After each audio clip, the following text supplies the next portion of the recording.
Melhor, porque agora que eu vou falar sem muita besteira. Triângulo de Goethe. E aí, minha gente?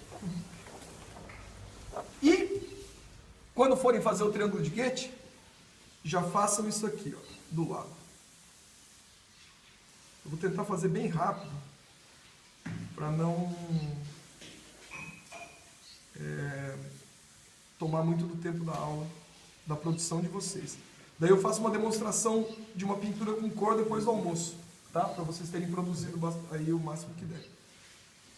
Então o triângulo de Goethe você não tem que desenhar um pouquinho maior.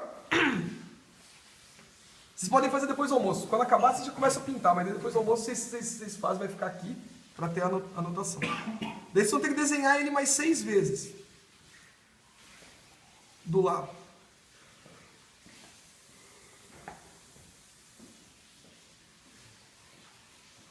Eu já fiz tantas vezes que já decorei tudo.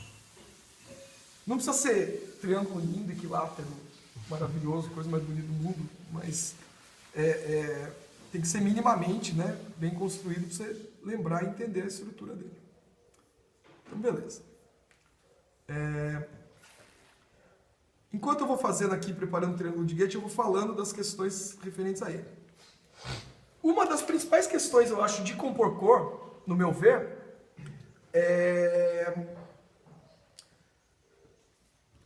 achar uma forma de fazer a cor ser valorizada pelas outras cores. Do mesmo jeito que a gente trabalha, às vezes, o preto para aumentar o contraste do branco, ou o branco para valorizar o contraste do preto, nas cores, as cores elas não têm... eu costumo dizer que as cores são como pessoas. Elas têm personalidade diferente. Então você não pode tratar... Você fala, conheci uma cor, agora eu conheço todas.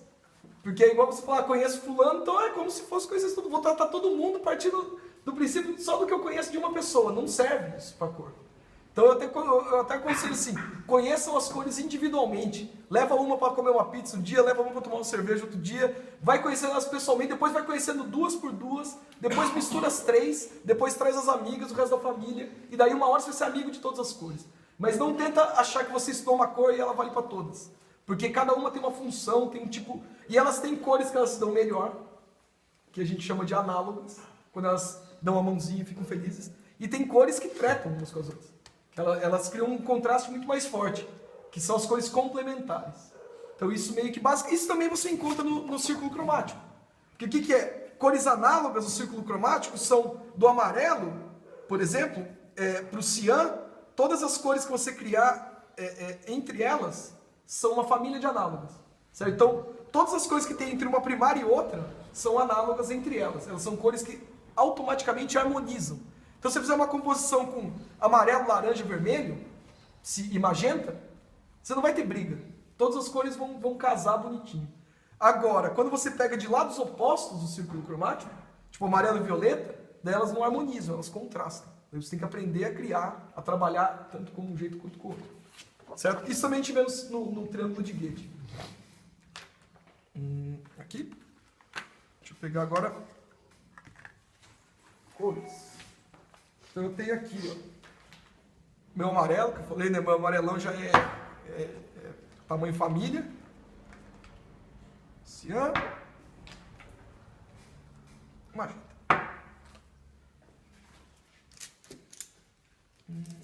Tá.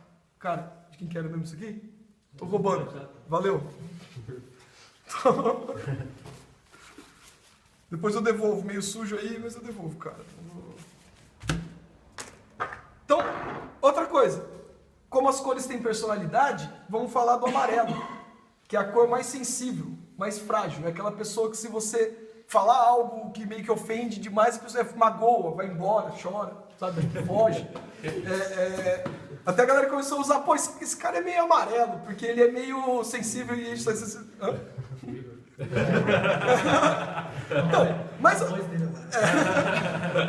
mas ao mesmo tempo, é a cor que faz a luz mais bonita. Muitas vezes, quando você consegue usar o amarelo bem equilibrado numa luz, ele faz a luz mais assim, tipo, que aquece o coração das pessoas. Sabe aquela luz gostosinha de ver, aquela luz quentinha? É o amarelo que possui. Então, sempre tem um lado positivo e um lado que é mais... O cuidado que você tem que ter com o amarelo é o quê, então? Por exemplo, que até já ajuda na hora de misturar a cor. Se tiver a sensação que vocês estão misturando, querendo chegar numa cor, e vocês não conseguem, e você mistura, e daqui a pouco você tem um balde de uma cor que você não precisa, que você não consegue chegar na porra da cor que você queria, geralmente é porque você está invertendo a ordem da mistura. O amarelo, como ele é a cor mais sensível e que altera mais rápido, se você quer fazer um laranja, o que você deve fazer então? Você deve pegar um tanto de amarelo e pôr um pouquinho de magenta. Ele vira laranja imediatamente. O que eu já vi muito aluno fazer? Pegar um tanto de magenta e ficar pondo amarelo em cima do magenta para ele virar laranja. É inverter a ordem. Se você conhece a personalidade da cor, você vai ver que não faz sentido. Porque o que acontece? Até quando vira laranja, você tem um balde. E daí você dá 2 pinceladas e fala, beleza, não preciso mais de laranja. E agora o que eu faço com isso aqui? Joga fora. Então, só de saber como é que as cores se comportam, você já vai saber com qual cor você deve usar de base e qual cor você deve usar para alterar essa base para chegar na cor que você quer. Você vai chegar muito mais rápido nas cores que você quer se você usar o amarelo, por exemplo, como base. Porque ele altera muito rápido. Você não deve... Então é mais fácil você acrescentar uma cor ao amarelo do que o amarelo a uma cor. Certo? Sempre tem como quebrar essas regras, mas no geral funciona melhor dessa forma. Então eu vou começar o triângulo de Goethe com o amarelo. Inclusive, como eu falei, o amarelo ele é tão sensível à mudança que ele acaba acabando, ele acaba acabando mais rápido, é foda, né? Ele acaba mais rápido. Porque ele é sensível, você precisa usar às vezes quantidades maiores de amarelo para chegar numa cor que você quer. E o amarelo ele é meio parceiro do branco nesse sentido. Se o amarelo já é sensível, o branco então é tipo a sensibilidade encarnada num pigmento. O branco, se você passar o azul perto assim do branco, ele já entona para o azul, né? Então vamos lá. Começando, primeiro passo.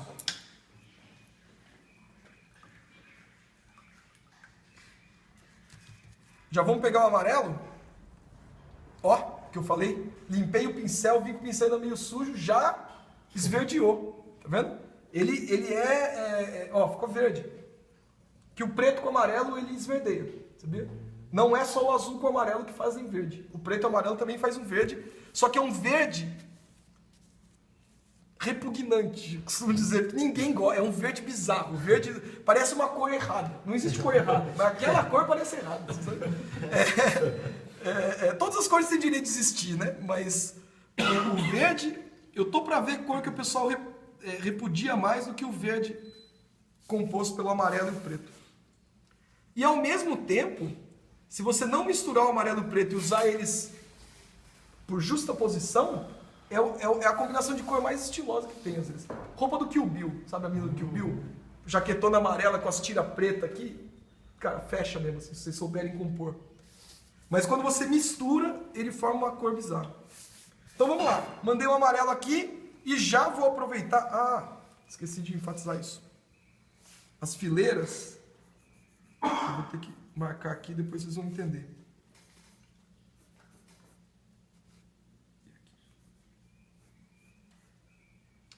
Daí aqui vai ser...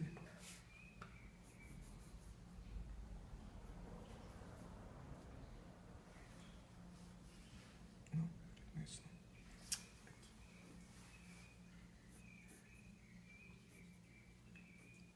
Vocês vão entender quando eu estiver preenchendo.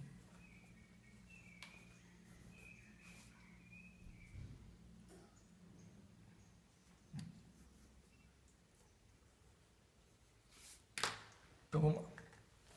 Agora aqui eu vou pôr amarelo aqui. Ó, misturou com o pozinho do grafite e já esverdeou. Tá vendo? Ela é um amarelo. É um amarelo. É muito engraçado isso. Depois que vocês começarem a reparar se vocês começarem a fazer estudos mais de cor mais...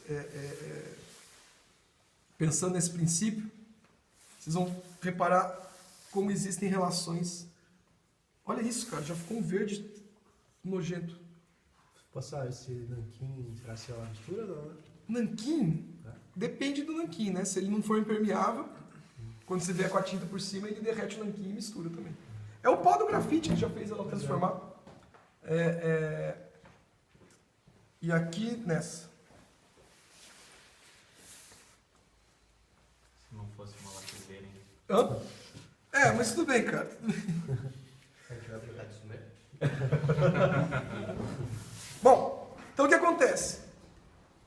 coloquei o amarelo aqui em todos os triângulozinhos, mas esses eu vou mostrar para vocês, porque o segundo e a terceira fileira aqui, a gente não vai fazer o triângulo inteiro, a gente vai fazer só fragmentos desse triângulo, tá? Então eu vou preenchendo e vocês vão perceber. Então beleza, fiz o amarelo, agora eu pego o magenta. O magenta e o cian, eles têm uma resistência à mudança semelhante, mas eu diria que o cian ainda é o que mais resiste, em ordem de...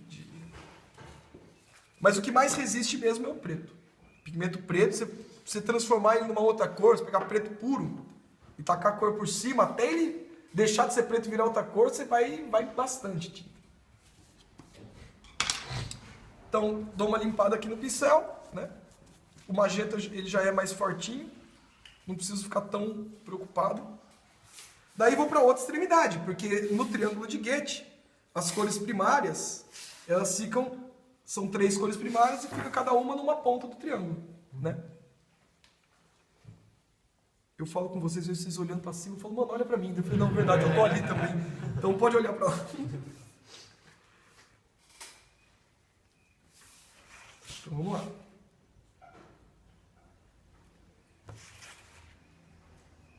Esse esquema do triângulo de Goethe, eu tô até com um texto base lá que eu tô tentando escrever para pôr essa teoria. Eu falei, eu comecei a aprender com o meu professor, depois eu, trabalhando, eu desenvolvi um tanto pela experiência mesmo. Daí, meu amigo até falou para parar de chamar de triângulo de Goethe, chamar de triângulo de Goretti. Só pra tirar o Goethe, a pessoa falou assim, cara, não é mais o triângulo de Goethe que você está usando, já virou o seu, assim, sabe, o bagulho. Mas não fui eu que criei a estrutura, então não é o triângulo do Calil também. Daí a gente tá pensando em chamar de triângulo de Goretti. Goretti é o personagem do Praça é Nossa.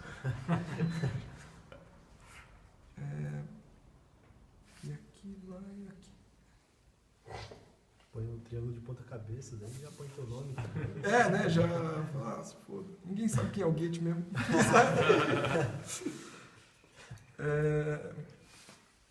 Aí, ó, já formou uma secundária na água, você vê? Misturou um amarelo com cor, já virou laranja.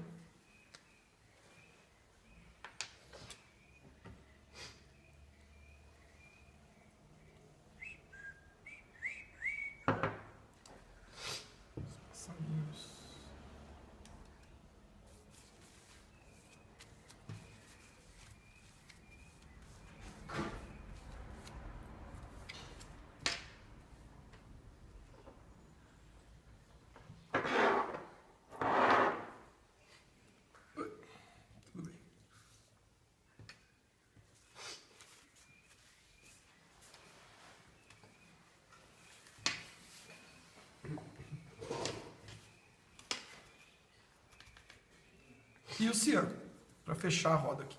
Vamos lá.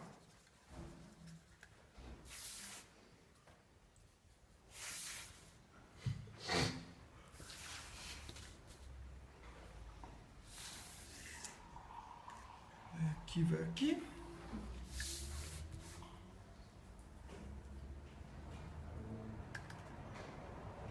Aqui.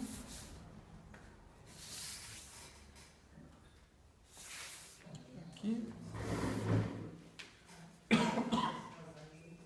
E aqui vai aqui. Então, se você pensar nessas duas fileiras, o que já dá para reparar entre uma e outra? Na primeira fileira, eu tenho as 3 primárias em cada uma das versões do triângulo. Na segunda fileira, eu só tenho uma das primárias aparecendo cada vez. Essas 6 estruturas que eu estou criando ao lado do triângulo são 6 paletas de cores reduzidas em potencial para vocês trabalharem, certo? Então primeiro aqui a gente vai entender como as cores se formam, e daí aqui a gente vai ter 6 pontos de partida para paletas que vocês podem criar. Eu vou explicar um pouco disso depois, conforme a gente vai desenvolvendo. Como eu estava falando, um dos objetivos de compor, ó, qual cor que eu consegui agora misturando as 3 aqui na água? O marrom, a terciária, ignorado pelo círculo cromático, mas aqui presente até na nossa água suja. Eu falei, marrom é a cor que você faz sem querer, você começa a limpar pincel, fica marrom, porque misturar as 3. Vamos lá. Então, qual seria a vantagem de ter um princípio de paleta? Eu sempre vejo relação de contraste. Tem eu vi um artista uma vez de quadrinho americano, é o Nathan Folks. Não, é porque tem o Nathan Folks, não é Nathan. Tem um cara que é quase igual o nome. Um é do concept e o outro é do quadrinho. Nathan Folks é o cara do escolismo? Não. É. Então o nome dele é diferente. Hã?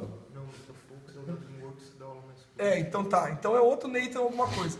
Que ele falava de contraste de preto e branco, que eu achei bem legal, e depois eu comecei a adaptar isso para cor. Que é o quê? Ele falava, nunca faça 50%, 50% de preto e branco numa composição, porque daí a força é anulada. Se você tem metade de branco e metade na área, né, da composição, meio que anula o outro. Então ele sempre aconselha você a trabalhar pelo menos numa proporção de 25, 75. Se você quer que o branco seja valorizado, você tem que ter pelo menos 75% de preto na composição, porque daí aquela parte de branco vai brilhar por conta do predomínio do preto. E vice-versa. Se você quer que a área de preto, uma sombra, uma coisa seja valorizada, cerca ela de branco, que o branco vai fazer com que o preto apareça. Então, um dos princípios de contraste em composição, né, nas artes visuais em geral, é da assimetria. Se você dividir de uma forma muito igual, a força delas é anulada. Só tem força quando você tem predomínio de uma em oposição à outra. Certo? Cor é a mesma coisa. Então, como é que eu comecei a desenvolver o meu jeito de compor cor? Se eu quero que o verde seja uma cor de destaque na minha composição, eu vou cercar ele das análogas opostas ao verde. Então, eu vou pegar uma família de cores que é oposta ao verde, seriam umas análogas do laranja, vermelho, amarelo. E daí eu vou trabalhar o predomínio da área de composição dessas cores e vou colocar o verde inserido ali no meio. E ele vai brilhar porque ele vai estar cercado de cores opostas a ele. Então você cria uma família de cores para criar oposição à cor que você quer destacada. No Quase Escolhi Gundum, ali ó, na página do Ernesto, tá vendo? Eu queria que ele aparecesse. Então eu coloquei o cabelo dele azul. E daí em volta dele é laranja e amarelado. Ele não aparece de longe, você vê imediatamente o cabelo dele. Então como é que foi o jeito de valorizar o azul do cabelo dele? Cercá-lo de uma família de cores, porque não é uma cor só, opostas a esse azul, certo? E no triângulo de Gantt ele vai apresentar pelo menos 6 situações onde você tem uma base que já dá esse princípio de assimetria, certo? Então vamos lá. Falar é tão bonito, né? Prática que importa. Secundárias. Vou começar então do jeito que eu falei. Vou pegar o amarelo como base, certo? Ó. E daí vou tacar um tico de azul. Olha esse tiquinho. E daí eu consegui um verde na medida certa, né? Do que ficar tacando amarelo no azul. Você ia conseguir uma hora também, mas talvez a quantidade de cor ia ser maior do que você precisa. Então desse jeito você chega mais rápido no que você quer e se precisar você refaz. Então vamos lá, onde é que eu vou colocar o verde aqui? Entre o amarelo e o azul. Né? Formas geométricas, eu acho que é a maneira mais elegante e simples de criar estruturas, assim, sabe, para composição de cor, para explicar círculo, triângulo, quadrado, essas coisas. Verde. Daí aqui eu já não vou pôr, aqui eu vou pôr. E aqui também não.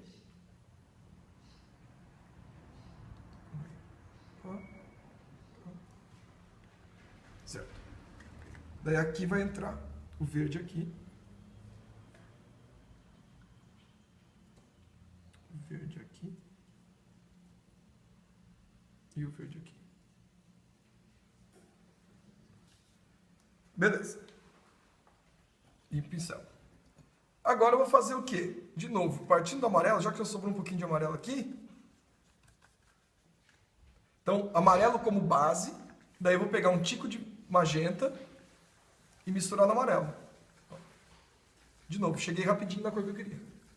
Então, vamos lá.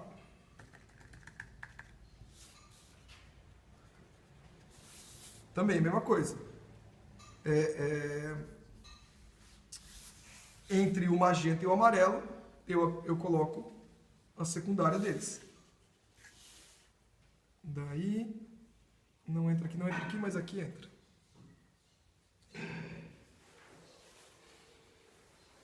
Aqui entra. Aqui entra.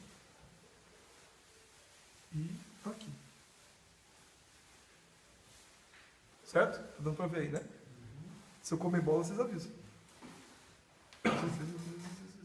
Tá.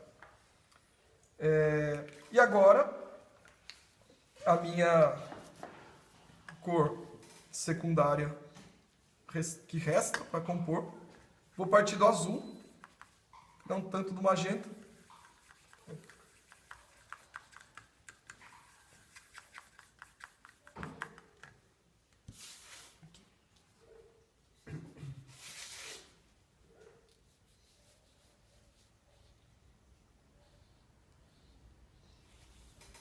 Violeta.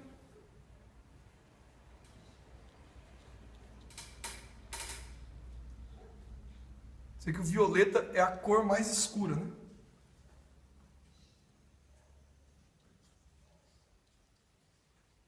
Opa, comi bola. Droga, fazia tempo que eu não errava o triângulo de Goethe. Depois eu tô com branco aqui, vocês ignorem. Aqui, na verdade.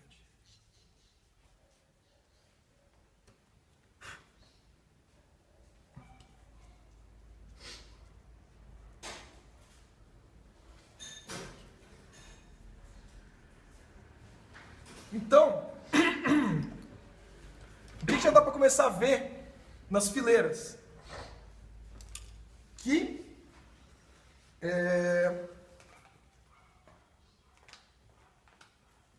a primeira fileira eu tenho sempre as 3 primárias em cada triângulo e uma secundária aparecendo por vez. E na outra é o oposto. Na outra eu tenho sempre as 3 secundárias aparecendo e uma primária aparecendo. Tá vendo? Deixa eu só...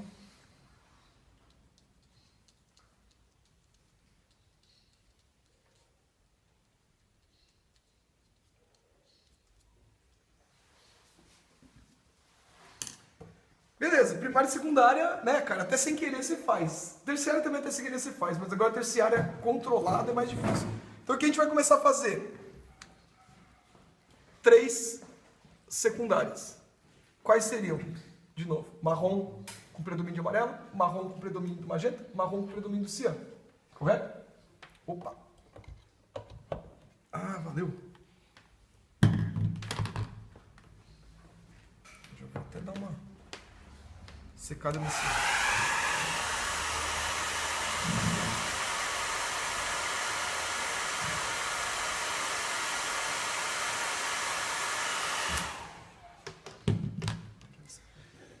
Vamos lá. Então, eu posso usar uma secundária como base? Posso. Porque a terciária é misturar as 3 primárias. Então não tem como escapar disso. Se eu usar uma secundária, você está usando as 3 primárias do mesmo jeito. Então eu vou pegar o laranja que eu já tenho aqui e vou tacar um pouco do ciano nele. Agora eu precisarei mais. Amarelo é uma cor... Como eu falei, amarelo vai ter que usar mais, sempre.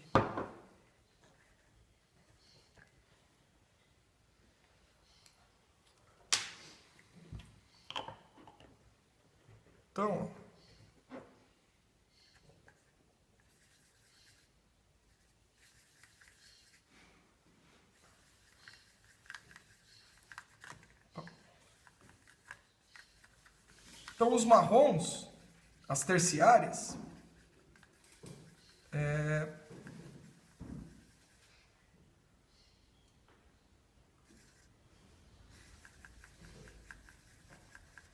deixa eu colocar aqui. A terciária do amarelo, a gente vai colocar onde? Tocando no amarelo. Isso que sobrou 3 triângulozinhos, né? Esses 3 triângulozinhos vão ser os marrons. Então, o marrom do amarelo, você faz encostado no amarelo.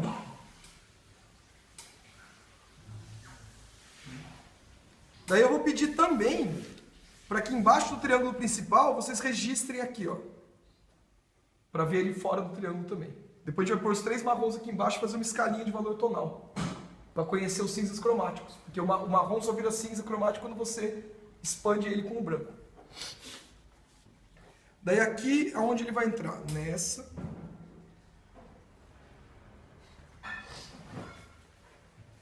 Aqui não. Aqui vai.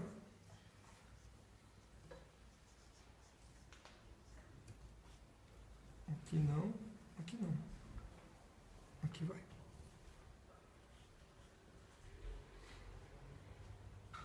Beleza, esse é o marrom do amarelo. Então agora eu vou aproveitar o marrom de amarelo como base, vou tacar mais magenta. Um pouquinho mais do azul.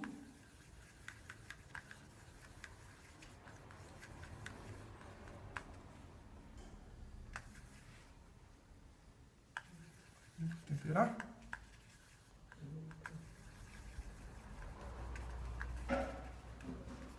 E ó, marrom do magenta. Tá vendo? Que é uma terciária. Ele tá bem brilhante ainda. Que você percebe que é uma terciária, mas ela tem mais presença do magenta. Certo? Então agora vamos colocar onde? O marrom do magenta encosta no magenta. E eu dei essa aula pro magenta aqui, cara. Ele foi meu aluno já. E daí, toda vez que eu marrom do magenta, vamos pôr no magenta. Põe no magenta aí. Daí os caras, põe no magenta, não. Você conhece o Magenta Kim? Que é um desenhista? Sim. Que a gente. É amigo nosso lá, tá dando aula na Quanta também. Daí um dia ele foi, se matriculou no curso lá, pintar guache. Daí também, aonde tem a possibilidade aqui, ó, encosta. Esse não vai, esse vai.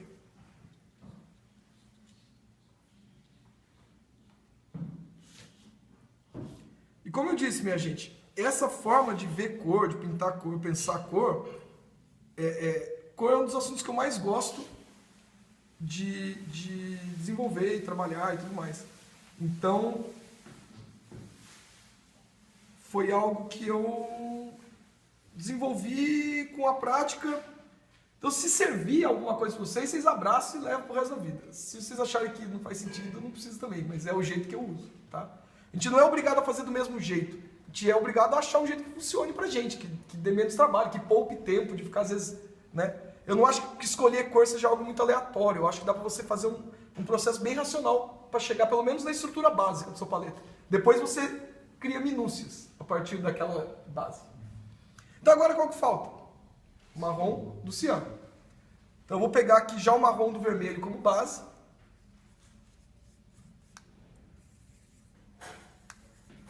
E vou colocar mais cian nele. Não é só colocar mais cian, às vezes eu tenho que colocar um pouquinho do magenta também.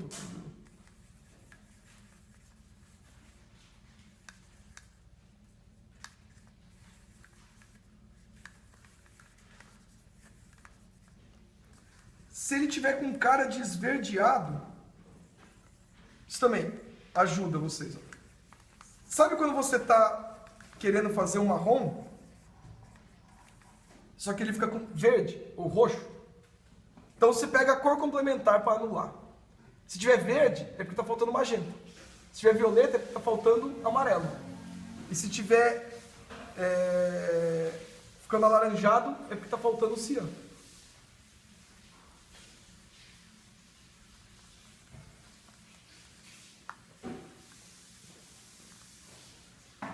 Então o marrom do magenta, o marrom do cian, é esse aqui. Vou colocar aqui.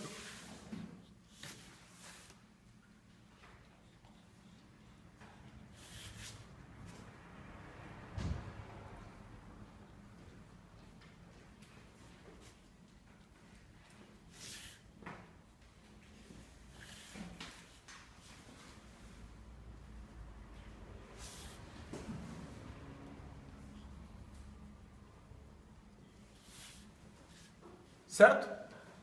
Olha aqui como dá para ver bem, né? Como os 3 marrons são diferentes na sua composição. São as mesmas cores que eu misturei para chegar, mas cada um deles tem predomínio de uma das primárias. Lembra que eu falei da porta ali, ó? Vocês não conseguem ver essa relação que eu falei agora? Como tem umas ripas de madeira que são mais entonadas para o marrom do azul, tem umas ripas de madeira mais para o vermelho e umas mais para o amarelo. E quase em todo lugar que vocês procurarem, cara, tem essa relação ali embutida, assim, sabe? É isso. Agora, eu vou desenvolver um pouco da paleta de valor tonal do marrom do azul, que foi o último que eu fiz.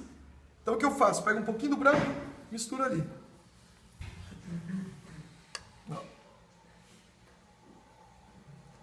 Mais um pouco do branco.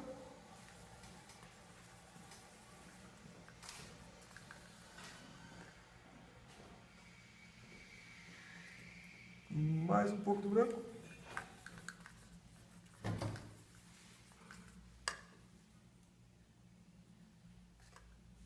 Mais um pouco.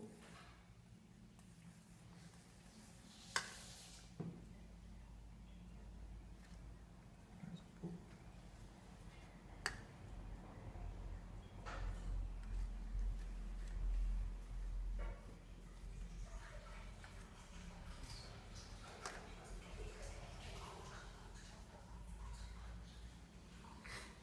Dá pra ver? Então, olha, se eu pegar a terciária e vier expandindo com o branco, olha os tons que eu começo a chegar. Esses são os cinzas cromáticos que eu falei, que eles são tons acinzentados, mas eles são os tons que você vai encontrar, sei lá, nesse papel molhado aqui, ó. Sabe os lugares mais... Você vai olhar, você não consegue dar um nome para esse tom. Daí como é que você chama ele? Terciária. Daí você procura qual o predomínio, se é uma terciária do cian, do magenta, com branco. Então, sei lá, os tijolinhos ali, né, da parede que tem esse esbranquiçado, eles seriam a terciária do magenta com branco, para você chegar meio que naquele tom, certo? E por aí vocês começam, a sua jaqueta, ela seria, acho que a terciária do azul, ela estaria por aqui, um pouco, sabe assim, talvez com um tiquinho de preto para quebrar, porque ela é mais fria um pouco, mas deu para entender o princípio que a gente vai seguir? O ideal seria desenvolver as 3 escalas, para vocês encontrarem os outros também. Eu não vou fazer isso agora, porque eu quero que vocês comecem a produzir. Só vou falar um pouco agora dessas 2 fileiras, tá? Porque essas 2 fileiras, qual que é o lance delas?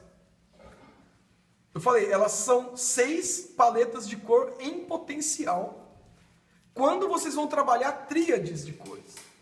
Isso aqui a gente chama de tríades, por quê? Porque tem as 3 cores primárias envolvidas na composição. Antes de você chegar em tríade, você pode trabalhar quais as cores você pode trabalhar. Monocromático, que é uma cor mais branco, ou preto e branco. Então sempre você pode pegar cian e branco, já é uma composição. Cian, branco e preto, já é uma composição, os 2 são monocromáticos. Depois análogas, que é pegar 2 cores primárias, mais as misturas entre elas, com o acréscimo de branco ou com o acréscimo de branco e preto. Para o guache, você tem que sempre usar o branco. Mas o preto é dispensável. Eu acho que eu mostrei do Paranormal lá, que era magenta, amarelo e branco. E você não sente falta do preto. Mas o preto é legal também colocar. Então, o preto é sempre opcional. O branco é obrigatório. Todas as composições de cor vocês podem sempre fazer com preto e branco ou apenas com o branco. Os 2 funcionam. Correto? Então, quais são aqui essas 6 paletas em potencial que a gente tem a partir do triângulo de Goethe? Vocês repararam que eu isolei, eu só tirei, né, uma faixa aqui. E aqui eu deixei um triângulozinho em oposição a um triângulozão, né? Então, o que acontece? Aquela assimetria que eu falei. Qual que é a primeira paleta? Eu tenho o amarelo para fazer contraste com uma família de cores, meio que das análogas do magenta com cian, e o marrom do magenta e o marrom do cian, certo? Então você faria o quê? Você quer o amarelo como cor de destaque? Você pode usá-lo na luz principal, na área que você quer, em menor quantidade, e daí o que está em torno desse amarelo vai ser essa família da faixa de baixo, certo? Os 2 marrons. Pensando quando você coloca branco nesses marrons, eles vão virar infinitos cinzas. Então você tem uma série de cores e tons para trabalhar. Aqui também, olha aqui, esse último. Esse último é o que eu usei ali com a escolha Gundum. Ó, tá vendo que o azul do cabelo do Ernesto em oposição a essa família aqui, ó, o marrom do magenta, o marrom do amarelo e as análogas entre o amarelo e o magenta em volta dele. Tá vendo que não é só laranja, tem marrons também ali. Então foi exatamente essa composição que eu usei, né? E por aí vai, né? Como eu disse, não é um negócio que te acorrenta e te obriga a usar essas cores. É uma paleta em potencial que você já tem para desenvolver. E se você quiser colocar uma minúcia ou outra, você pode, porque a gente é livre, fazer o que a gente quer. Mas quando você limita, fica mais fácil do que quando você fala, vou usar a cor que eu quiser, na hora que eu quiser, quando eu quiser, é para sempre. É difícil, né? Quanto mais opção, mais fácil de errar. Então, quando limitar a paleta, pelo menos para o ponto de partida, é muito positivo. Porque você tem um controle, pelo menos, do contraste principal que você vai conseguir ali. E daí a primeira fileira, para a gente entender melhor, ela tem sempre uma cor primária em oposição a uma família de cores. Tá vendo que está sempre uma primária isolada e do outro lado tem uma? E na segunda paleta, ela tem uma secundária em oposição à família. Então já fica fácil. Você fala assim, qual a cor que eu quero de destaque? É um verde? Vou propor o verde. Então eu vou usar essa família de cores aqui para fazer a atmosfera em volta do verde e ela vai fazer com que o verde apareça mais. Certo? Vale lembrar também a questão da cor complementar. Ela está sempre... a cor complementar é sempre uma secundária apontando para a cor primária. Cor oposta, né? Então, qual que é a complementar do magenta? É esse triângulozinho verde, ó. Ele está apontando para ele. A complementar do amarelo, violeta. Complementar do cian, o laranja. Certo? Então agora o que eu vou pedir para vocês... Consegui rápido fazer isso? Consegui, vai. Agora vocês vão começar monocromático. Então eu quero que vocês escolham ou cian ou magenta e façam um estudo de cian ou magenta, né, com branco, depois o cian ou magenta com branco e preto. E daí se der tempo, você pega o magenta com branco e preto. E se der mais tempo ainda, quem conseguir for o The Flash aí, tenta fazer o amarelo também. O amarelo vai dar dor no coração, porque quando você começar a misturar o amarelo com o preto, vai criar aqueles verdes esquisitos. Mas cara, eu tive um aluno que ele fez, acho que eu tenho a foto aqui, um Arnaldo Antunes, nessa paleta, e ficou muito bacana. Aqui. Ele usou um pouco do laranja também, mas ó, não sei se dá pra ver. Tá vendo? Esse verde que é o amarelo. Opa. Tá vendo, ó? Esse esverdeado meio... Hã? Tipo máscara, ficou mesmo. E como eu falei, é uma cor que as pessoas não costumam usar muito. Ela fica uma cara de sujeira mesmo. Mas se você usar com um bom valor tonal num desenho bacana, fica legal. Uma indústria de terror, uma coisa meio, sabe, sei lá, um cemitério nevoado, saindo um caboclo meio esquisitão ali do meio. Hã? Às vezes eu saio assim. Às vezes eu saio meio de amarelo com preto. Preto é natural. Ele já foi amarelo. Só com amarelo, ele já escreveu. Então é isso, minha gente. Vamos começar agora a produção. Então, eu vou disponibilizar as referências. Como a gente vai ter só essa aula, eu vou espalhar as referências. Vocês escolham agora o que vocês quiserem trabalhar. Ontem eu ainda estava dando começa aqui, começa ali. Hoje eu vou pôr aqui e vocês escolhem. E vamos tentar não fazer menor. Pega o A4, coloca na horizontal, divide em 2 e trabalha 2 a 5. Até se você quiser já trabalhar um e já começar o outro e ir meio que trabalhando os dois ao mesmo tempo, você vai fazer azul com branco de um lado e azul com branco e preto do outro. Sabe? Daí você vai esboçando com azul os dois, para tentar ganhar tempo para a gente produzir bastante. E daí depois da aula eu vou fazer uma demonstração com cores, para tentar mostrar na prática um pouco disso, mas eu quero que primeiro vocês produzam. Ok? Então vamos lá. Cara, lapiseira, não era para trazer, mas obrigado por ter trazido, obrigado por ser rebelde.